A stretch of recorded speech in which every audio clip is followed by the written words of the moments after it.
Oh my goodness, I have not been on here in so long. I know you were probably thinking, where has this girl been? But honey, let me tell you, law school and being a mom and working a full-time job and balancing relationships and friendships and eating and sleeping and brushing my teeth and taking a shower and all the things that go into life takes a lot out of you. And so I have just been trying to focus on living. And I did want to take some time to just come and share a little bit about what's been going on in my life. I also wanted to kind of give some really cool updates. I've got some great things going on that I want you guys to be a part of. And I want to just kind of give you a look at where I've been. I have, so here, without further ado, here we go. I have been embracing 2018. And what I mean by that is 2018 came in and kicked me flat on my butt. It did not give me any type of reprieve. January 3rd, to be exact, everything just kind of was like, whoo, hey girl, life comes at you quick. And I really had to get into a place where I have to kind of dig in. I've been prayerful about a lot of things over the last month or so. We're now in February, which I can't believe we're already in February. I saw a meme the other day and somebody was like, January took forever. It felt like 2 months, and now that it's over, we're already halfway through February. But I think that I've had to take a step back and just evaluate some personal things in my life. And one of the things that God has been really dealing with me about is coming outside of my comfort zone. There are some areas and avenues that I know for a fact that God is calling and pulling me into. And I've been very uncomfortable about how to figure out how to make them work in my head. But the thing is, I know that in order for me to jump out into this new arena that God has for me, I have to relinquish control of a lot of things. And that's scary for me. And I'm going to be very transparent. I have a little bit of control issues. Don't judge me, because half of y'all got them too. I like things to be the way that they are. Have you ever just tried to help God? Like, let me help you out. Okay, God, you said this with this and this was going to happen. And, I know that you're busy, God. Lord, I know that your hands are full. So let me just help you out. Never has that ever worked for anyone, just for the record. And so I find myself in a situation where I'm trying to help God out, fulfill his promises to me. And that's really not what he's telling me to do. I recently went to a women's conference in West Lafayette, Indiana. If you know anything about Whitehorse Christian Center, which is where I attended the conference, then you know that this was a time of amazing aloneness with the Lord. I went and I just literally basked in his presence and just got refreshed and refilled, and it was a wonderful time. But one of the things that I took away from that conference was it's okay to be in angst, so to speak. And what I mean by that is it's okay not to have it all together. Not necessarily to be anxious or full of anxiety, but it's okay to be in that in-between stage. As women, we have a tendency to be very hard on ourselves. And I am the chief sinner when it comes to being down on me. I never need anyone to make me feel bad, because I have probably already done it ample times. It's just a bad habit that I have.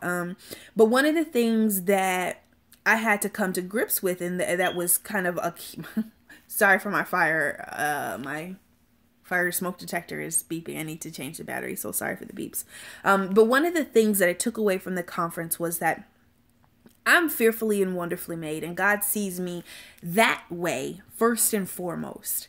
So if I don't get the dishes done, if I don't get my homework done the way that I want to, or on time, which I always get my homework done on time, because you can't really turn in late assignments in law school. It just doesn't work like that. But I don't always get them done the way in the manner in which I would like to complete them, because there's only so much time in the day. And because of that, I tend to be very hard on myself and live in this state of anxiety and just this uneasiness. And one of the words and the messages was that, hey, God knows exactly where you are.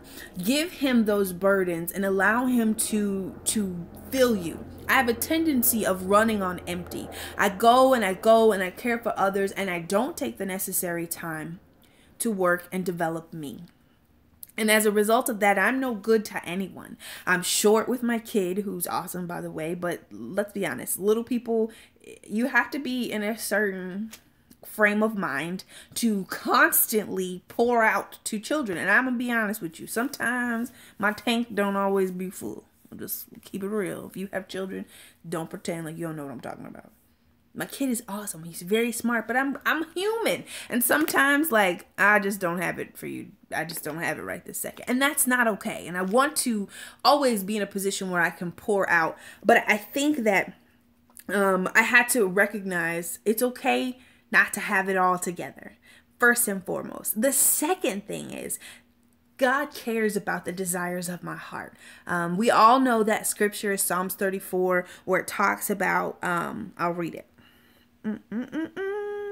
Is that Psalms 34?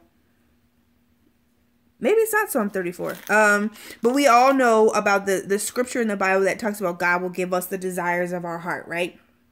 And I'm looking, maybe it's not in here. But anyway, we all know that scripture. And I'll find the correct scripture and put it in the comments. We all know that scripture, but one of the things that we tend to not focus on is that it says, delight yourself in the Lord and he will give you the desires of your heart, right? And what ends up happening when we delight ourselves in the Lord is that there's an exchange that takes place.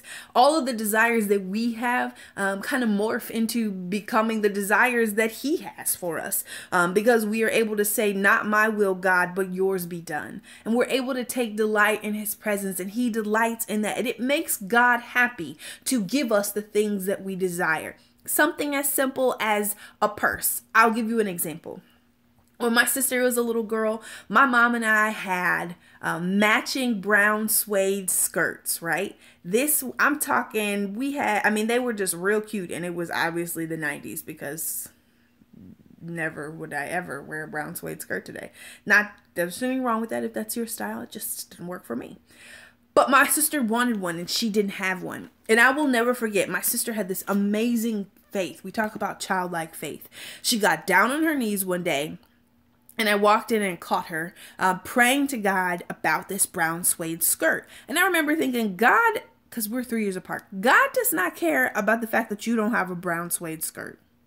But I couldn't have been further from the truth. And I'm not trying to test theology or get into a boxing match with you. You can't tell me that God doesn't care about the desires of our hearts, even the small things, right? So at any rate, I'm sashaying around in our brown suede skirt. Not that I'm trying to rub it in my sister's face, but I have one and she doesn't. That's just how it was. And we got a box in the mail, and it was addressed to my sister, which is so bizarre because at the time my sister was maybe 6 or 7, excuse me. And in this box, we opened this box, and the box was the size, it was as tall as she was. And when she opened the box, she pulls out a brown suede skirt. What? Who does that? Apparently, my cousins in California, my cousin Tara, what up, boo? Shout out to cousin Tara. Tara was a little bit of a tomboy at one point in time. She was not interested in wearing dresses, hair bows, or sweaters that resembled anything cutesy. And so her mother packed up the entire contents of her closet and shipped them to my sister. Interestingly enough, she didn't just send her a brown suede skirt. She sent her a brown suede skirt with a matching sweater and a matching hat. And then she sent her a blue suede skirt with a matching sweater and matching hair bows and matching socks. And then she sent her a red suede skirt with matching hair bows and a sweater, which I was really kind of jealous of the red one because it was super cute, and matching socks. And so on and so forth, to the point that my sister ended up with like 10 suede skirts. That's such a small thing, but I reference that for a reason. Because in that moment, God chose to teach my sister a very valuable lesson, her little 7-year-old heart. I see you and I care for you. And I'm just curious, in your life, are there things that you have kept close to your chest? I am guilty. I have things in my life that I have not shared with my mom. I've not shared with my dad. I've not shared with my boyfriend. I've not shared with anyone because I for whatever reason, I want to play it close to the vest on certain things because at the end of the day, I'm not really sure that I trust God with those areas of my heart. And one of the things that God has just been dealing with me about is you have got to trust me. When I pray about certain things, God says to me, Ryan, I have this. I've got this. I have it. I have it. And I pray and I pray. And if you're like me, you pray about things and you take it back. Because I do that all the time. That's kind of a pointless exercise. But I do it. I pray about stuff and I lay it all out before God and I'm snotting and I'm crying. And then I take it back. And God says, leave these things at my altar and trust that I have you. I have a scripture verse that I want to share with you.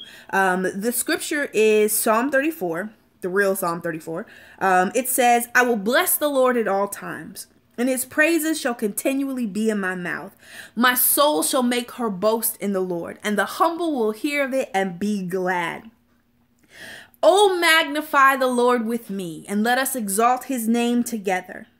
And then I'm going to skip down to verse 8. It says, oh, taste and see that the Lord is good. Blessed is the man who trusts in him.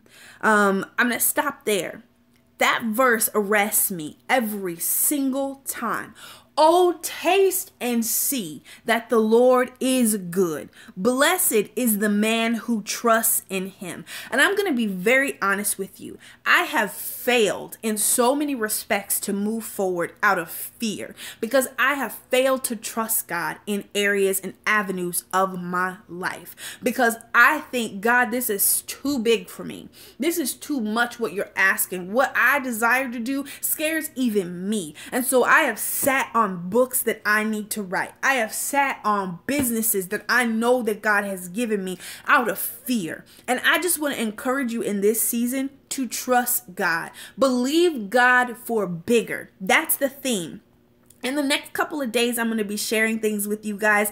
But the mantra that I want you guys to take away right now from anything that I'm saying, if you don't catch anything that I say, believe God for bigger. It's what I'm doing. I'm having to trust that God knows and orchestrates every detail of our life. We serve the author of time. If you're up against a deadline, who cares? Because God is the one who orchestrates every hour of our day. If you have a need for healing in your body, God is our healer. If you need to know that God is a provider, he said, the cattle on 1,000 hills belong to me. But what God really wants from us in this season is to know that we trust him, because he said he's a friend that sticks closer than a brother. He said that there's no place that we could go and escape the love of God. There's nowhere we can go to outrun him.